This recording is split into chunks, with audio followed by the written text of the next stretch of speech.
Boa noite a todos. É um prazer, né, uma satisfação realmente a gente ter voltado a se falar, conversar, falar de músicas, né? E ter essa chance, essa oportunidade de estar falando com vocês através do Cevai. Eu estou muito feliz, né, por estar aqui falando com vocês. E é uma oportunidade da gente trocar informações, trocar aprendizados aí, que a gente vem trazendo no longo dos nossos estudos, das nossas participações em algumas casas, né, espíritas que a gente tem contato, né? O tema de hoje, né, é baseado e buscado nas informações de Hamed e através do Kiko, lá de Catanduva, mas eu não vou tratar especificamente do tema que ele trata como principal, em pesos inúteis. Eu vou fazer algumas colocações, mas eu vou discorrer de alguns outros pesos inúteis que nós trazemos agregado da nossa mente e que às vezes nos atrapalha os nossos pontos de vista, as nossas experiências terrestres, e fazendo com que a gente fique travado em situações não permitindo progresso. Uma das primeiras coisas que a gente tem que observar é que as coisas que acontecem com a gente sempre têm um motivo. Nós sabemos, através dos estudos, das informações dos espíritos que nos transmitem, que a gente programa, planeja uma reencarnação com aquilo que necessitamos para o tempo de hoje. Então, eu entendo que tudo está passando por um quadro, né? Colocando como Deus ou como o universo em si, né? Trabalhando a nosso favor. E se Deus planeja tudo, Ele não nos colocaria em situações desagradáveis, difíceis, para que a gente tivesse experiência também desqualificada, que nos deixasse paralisados. Então, o que nós devemos pensar? Nós trazemos informações de outras épocas, que às vezes nós não conseguimos entender no momento, mas que fazem parte da nossa caminhada. Então, a gente tem muitas situações que não nos é dado saber hoje, tá? E tem um processo que a gente, quando não sabe e não tem como resolver, nós temos que aceitar. E no caso de reencarnações, provavelmente, quase com certeza, nós trazemos isso do passado e temos que passar pelas experiências de hoje para continuar a nossa evolução. Se nós pegarmos o céu e o inferno, ele nos coloca algumas situações pelas quais nós aprendemos logo que a gente desencarna, né? Nós passamos pelo processo do arrependimento, né? E aí nós temos que entender que culpas já começa como um peso inútil. Tem uma afirmação no Evangelho que fala que Deus perdoa no nosso passado aquele tempo de ignorância. Ou seja, né, nós não sabíamos, a nossa verdade não estava adequada àquilo que nós poderíamos ter feito melhor. Então, nós fazemos, ou cometemos erros, fazemos coisas inadequadas, porque a verdade não está ainda gravada na nossa mente. Nós ainda não temos informações suficientes para melhorar nosso livre-arbítrio, nossas atuações naquilo que nós fazemos e erramos, né? E porque, aliás, é uma dualidade da vida, né? O erro, o acerto, o bem e o mal, a vida e a morte. Então, nós, via de regra, só passamos pelo conhecimento pelos erros, né? No nosso estágio de espírito de terceira ordem, né? Ignorância de conhecimento, aprendendo. Então, a gente vai entender saúde passando pela doença, vai entender o amor passando pelo desamor, a bondade pela maldade. Então, é o nosso estágio no mundo de expiação e prova que nos traz esse tipo de informação. Então, cabe a gente entender, então, esse processo que Deus perdoa o nosso tempo de ignorância do passado. Não significa que ele não vai provocar, né, nas nossas vidas um processo de um acerto. No longo do tempo, nós vamos ter que nos acertar com a nossa própria consciência. Quando a gente entender essa verdade com um pouco mais de eficiência, nós vamos também nos acertar naquilo que precisamos. Esse eu entendo que seria o perdão de Deus, é dar novas oportunidades para que a gente possa caminhar de forma correta. Então, a gente tem algumas situações e é comum, principalmente quando trabalhamos com mediunidade, em desobsessão, a gente perceber que a maioria dos espíritos trazem agregado na memória culpas do passado, culpas de situações pelas quais ele não conseguiu se acertar. Então, a gente vê processos obsessivos, processos de fixação mental dessas entidades desencarnadas que não conseguem enxergar uma luz no fim do túnel. Aí tem que ser, logicamente, informada, trabalhada, para que ele reveja, refaça e entenda aquilo que está acontecendo. Então, esse é um dos pesos inúteis que nós temos que entender e ir deixando para trás. Em vez de culpas, fazer uma tradução por aceitar, né, e desenvolver um novo processo, primeiro o arrependimento, depois assumir responsabilidade por aquilo que fizemos de forma inadequada. A culpa paralisa, o arrependimento movimenta em nós um processo de refazer a caminhada.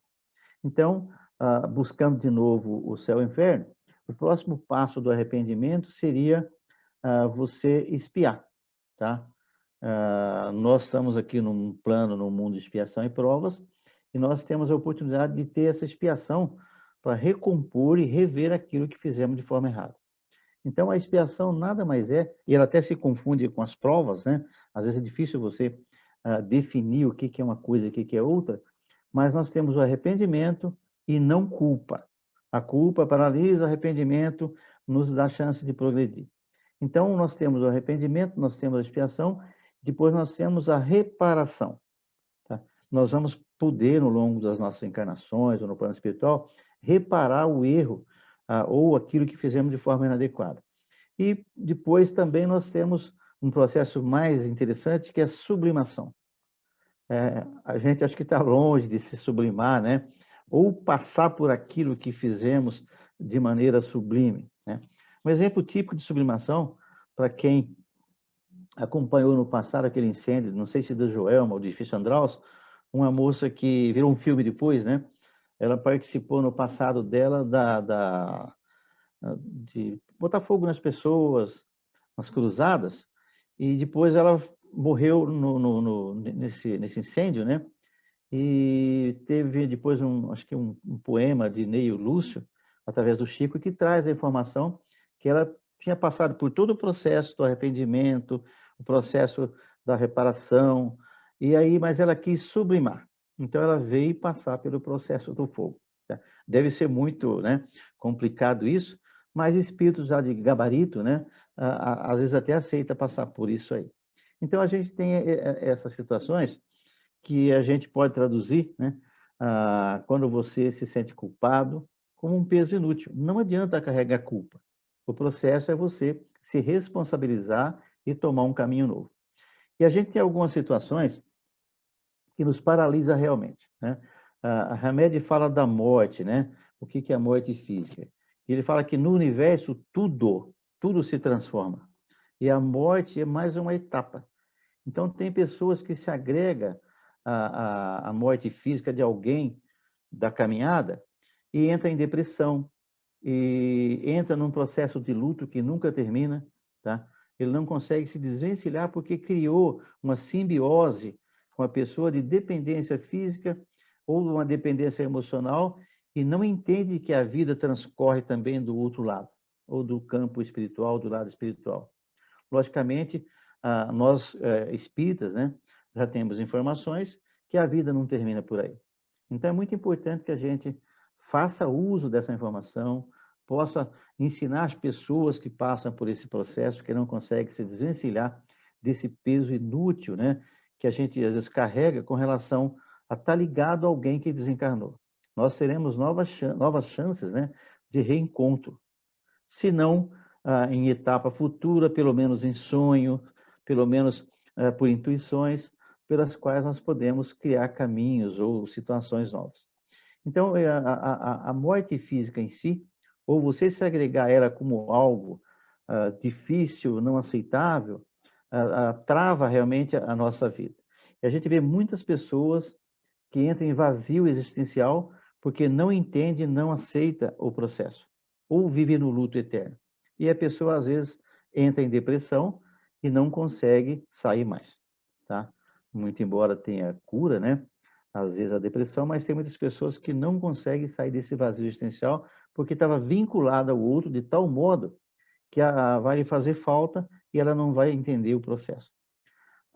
Então, é muito importante você entender todo esse processo, entender como é que se dá, né, o sistema reencarnatório, por que a gente está aqui, as etapas que nós passamos, né, desses medos ou dessas condições. Um outro peso inútil que nós carregamos, e ele também é complicado, são quando você tem raiva de alguém, né? Medo, raiva, alegria, tristeza, nós chamamos de gigantes da alma, ou uns dos gigantes da alma, que a gente carrega, né? E faz parte do processo nosso, são sentimentos, que alguns bons, outros ruins, mas que nós temos que entender e desapegar daqueles que nos trazem dificuldade, né? Eu entendo que o medo, você só consegue sair dele se você racionalizar o processo. É como se a gente tivesse medo de andar no escuro, você acende uma lanterna. Você vai ver que o bicho não é tão esquisito igual você imagina. Tá? Todos os medos, eles trazem esse processo de complicação para a gente. Né? Tem alguns medos que são de outras encarnações, né, de outras épocas, algumas síndromes, né, que você traz, de lugares fechados, de praças, medo de situações que você não consegue entender, que às vezes você tem que ir para o psicólogo, você tem que trabalhar isso porque não está agregado ao tempo de hoje. Alguns medos são colocados pelos pais quando você é criança, que te assusta, o bicho-papão, a mula sem cabeça, né, no nosso tempo, né, Fernando? Mas que você não entende isso e depois, quando você cresce e vira adulto, você começa a ter esses problemas, tá? Então, nós temos culpa, temos medo, tá? E as raivas também. A raiva, nós sabemos que é um sentimento que a gente agrega na nossa mente, mas que não deveria, tá? Se você pegar os animais, eles também sentem raiva, mas daqui a pouco eles deixam passar, né? Nós temos que treinar a nossa mente, a nossa condição, para não guardar a raiva. A gente sabe que raivas armazenadas, né, carregando como peso inútil, transformam em doenças, né, se não doenças físicas, a maioria psicológicas, que de novo você entra em depressão, se você não cuidar dela, né? Então, e outra, normalmente aquele que sente raiva é o que sofre. Às vezes nós temos raiva de alguém, ele nem sabe que você tem raiva dele. Era tão simples a coisa que ocorreu com ele, que aquilo não significou nada. E você vive a vida inteira, né, esquivando-se da pessoa, não conversando com ela, e toda vez que você cruza com ela, te arrepia, porque você que carrega o problema. Peso inútil de novo. Então a gente tem que entender que a gente que carrega isso, né, de alguma maneira, e tem que desagregar-se disso, né? Então a gente, para evitar esse processo, é você entender como é que acontece a raiva. Todos nós vamos ter raiva em algum momento. Se alguém te ofende, se alguém te maltrata, se alguém te sacaneia em negócio, se alguém te faz alguma coisa que vai contra aquilo que você pensa ou a tua verdade, logicamente você vai sentir raiva. Mas é essa raiva que não pode ser guardada, né, ou carregada como um fardo existencial. Você carrega a raiva, você está carregando um peso que não deveria, tá? Então você tem que sair fora desse processo e entender que é um sentimento básico de toda criatura humana, os animais também sentem, mas que elas devem ser deixadas para trás. Senão você vai se comprometer, né? Mente, principalmente, fica na tua memória e aquilo vai te prejudicar. Então, Jesus coloca isso para a gente, falando que ele é manso e humilde de coração, né? Que se você for até ele, na verdade, ir até ele significa entrar em contato com o que ele passou de aprendizado, você vai se livrar. Então, aí o jugo é leve, né? E o jugo é suave e o fardo é leve. A gente sabe que o jugo é aquela canga que se coloca nos bois, né? Para puxar o arado. Ele fala que esse jugo do qual ele mostra para a gente é leve, né? E o fardo, que ele fala também que é leve, desculpa, o jugo é suave e o fardo é leve. Esse fardo que ele diz são os conhecimentos que ele passou para a gente. O tempo todo, né? Ele mostrava que ele era a verdade da vida e que aquela verdade levaria ao Pai. Então, se você pega as situações que ele foi exemplificando, a gente começa a perceber que não é tão difícil assim, né? E a doutrina espírita, tranquilidade, né, ou tranquiliza, dá informações para a gente tocar o nosso barco, deixando todo esse processo para trás. E é muito importante a gente observar realmente esses conhecimentos. Se nós formos na parábola do filho pródigo, por exemplo, nós vamos ver aquele rapaz, né, novo, né, que pede a parte dele da fazenda para o pai e vai viver de forma dissoluta. Até uma hora que ele percebe que ele está navegando em mares bravios. E aí ele começa a passar fome, ele cai em si, né? Esse cai em si, que ele fala que vou voltar para o meu pai, né? É voltar para aquele conhecimento passado por Jesus, né, na parábola, que renova, que o pai tem informações melhores, né? Você pode pegar por vários ângulos e voltar ao pai. Pode voltar ao ser essencial, que é o espírito da forma que ele foi criado, com todos os potenciais do aprendizado, de renovação, mas pode também ser Deus, né? Dando as oportunidades que precisa. E o que o pai dessa criatura faz? Recebe de braços abertos. Dá lá um anel para ele, dá um sapato novo para ele, né? Faz uma festa, porque estava perdido e voltou. Então o pai não questiona o que ele fez, né? A mesma coisa nós vamos entender com a essência divina, né? Em qualquer tempo nós podemos retornar a situações novas, começar a ter um novo começo daquilo que fizemos de forma errada. Então, esses pesos inúteis, segundo Jesus, nesse processo, né, citado do caminho suave, do fardo leve, seria você começar de novo com conhecimento. E você começando com esses conhecimentos, logicamente vai errar menos. Eu entendo que na nossa condição de espírito encarnado aqui na Terra, ainda é um pouco distante essas verdades absolutas que Jesus coloca, eu sou a verdade da vida. O que eu entendo de verdade da vida, né?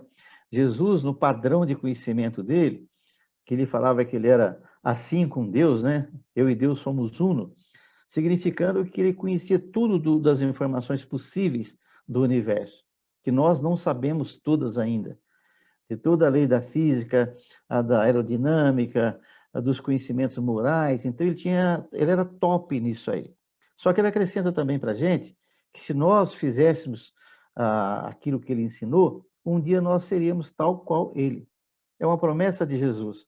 Logicamente vai estar distante para nós, mas é uma caminhada.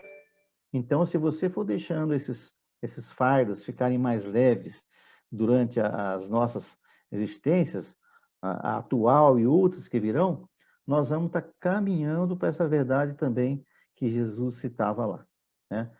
Logicamente, para você conhecer de todas as ciências, de todas as morais, vai demorar um pouco, né? E muito tempo, eu acredito, porque nós vamos aprendendo devagar, né? E Deus, pelo que a gente entende, tem todo o tempo do mundo para que a gente possa conhecer e aprender. Então, essas são as verdades da vida, né? E para que a gente possa evitar essas situações. Se nós pegarmos de novo o caso da morte física, nós vamos ver que tem sempre um tempo que as pessoas passam para que ela possa rever a situação daquele que foi embora, que passou para o outro lado da vida. Nós temos o tempo do luto, né, que normalmente é de 1 ano, e tem muita gente que às vezes não sabe que o luto, por que o luto é 1 ano. No passado, as pessoas se vestiam de preto durante 1 ano. Tá? Por que é 1 ano? É porque em 1 ano você passa por todos os acontecimentos que passaria com a pessoa. Você vai passar o aniversário, você vai passar o Natal, o Ano Novo, o aniversário dos filhos, né? Então você vai participando sozinho desse processo e vai aceitando devagarinho aquilo que houve, né? Da separação física. Não tem outro jeito, tá? Porque a morte é inerente à condição nossa humana, né? Ela não é algo que a gente vai sair fora para sempre, né? Então, a morte está dentro desse padrão do comportamento nosso, do aprendizado nosso, e somos nós que não temos conhecimento pleno da morte física. Nós, sendo geral, né? Logicamente, a gente que estuda a doutrina espírita, a gente sabe já um pouco mais sobre a morte e não vai ter grandes problemas com relação a isso. Mas a maioria das pessoas não tem o conhecimento do que seja a morte física. Sofre, né? vêm os problemas que nós já falamos e que acarretam grandes encrencas na vida dela. A gente vai encontrar pessoas que queriam morrer junto com a outra, quando ela se vê sozinha. Tem muitas pessoas que culpam o outro porque desencarnou. Por que você me deixou sozinha? Por que você fez isso comigo, né? Não consegue entender que que nós somos seres únicos, individuais, né? Com caminhos diferentes. Nós estamos com as pessoas hoje por questões existenciais e aprendizados conjuntos, mas que nós podemos no futuro estar em outras paragens.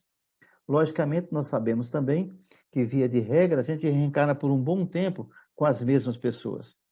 Quando desencarnamos, aqueles que já foram antes vêm nos auxiliar, vêm nos buscar, né?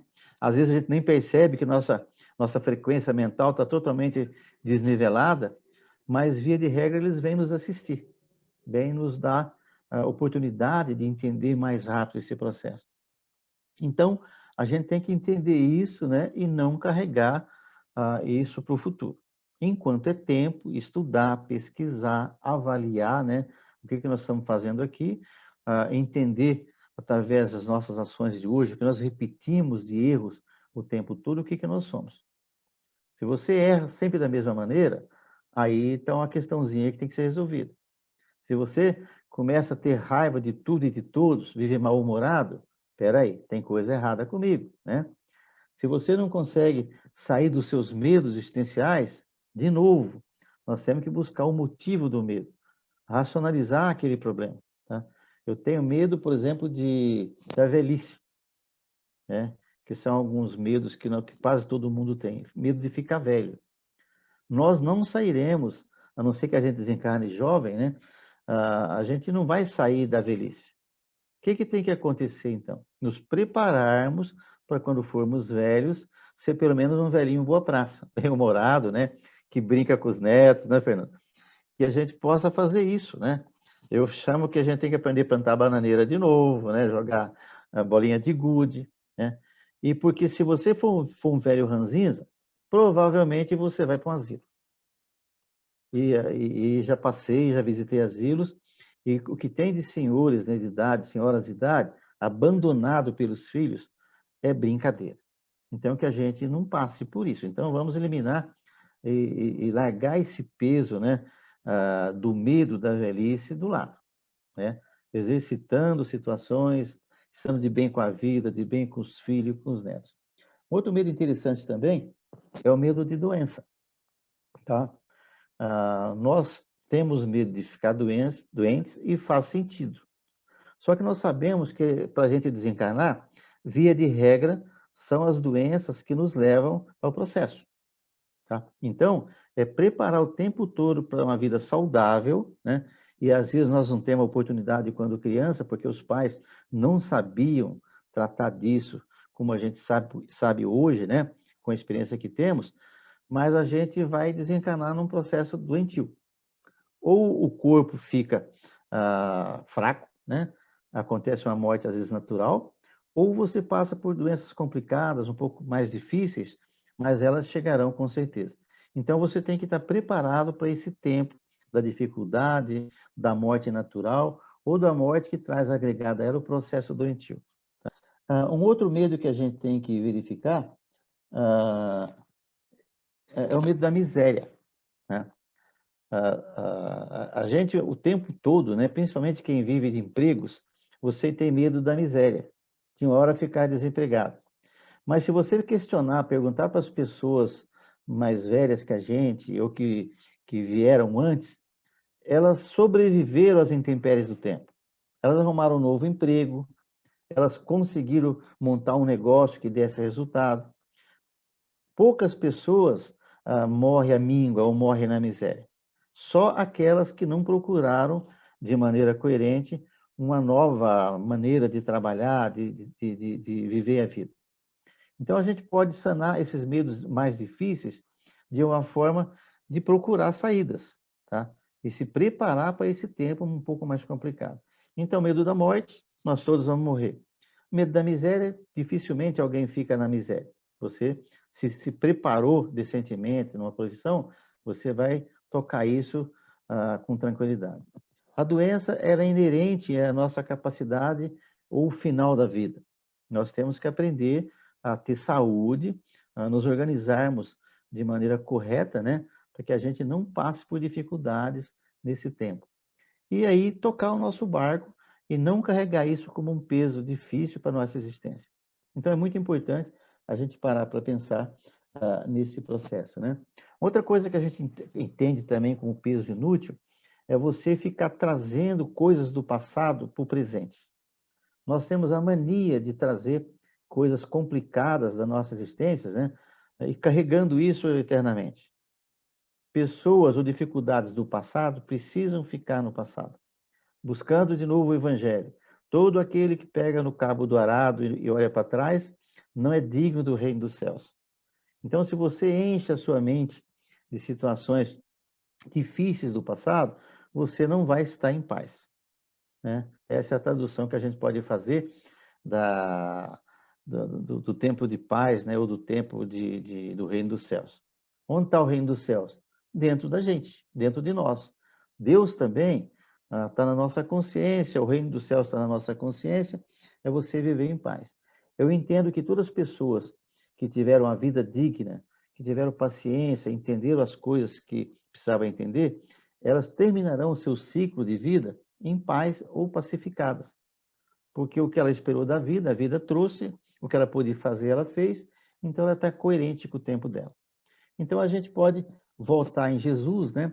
E entender que realmente os ensinamentos que ele trouxe podem serem traduzidos pela mansidão, né? Pela humildade, e que ele nos ensina realmente a carregar esses fardos pesados, mas que Deus não colocaria fardos mais pesados do que aqueles que a gente pode carregar no nosso tempo de hoje.